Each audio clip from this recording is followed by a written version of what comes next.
జీవితమొక పయనమని గమ్యము తెలియదని తెలిసిన ఈ మనిషి పయనమాగదు.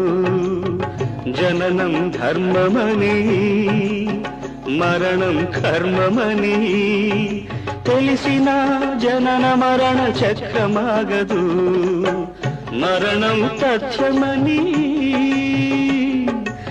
ఏ జీవికి తప్పదని తెలిసిన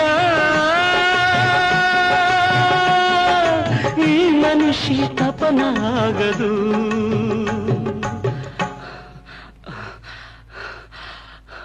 ఈ బ్రతుకు తపనాగదు. ఆగదు ఏ నిమిషము నీ కోసము, ఆగితే సాగదు ఈ లోకము, ముందుకు సాగదు ఈ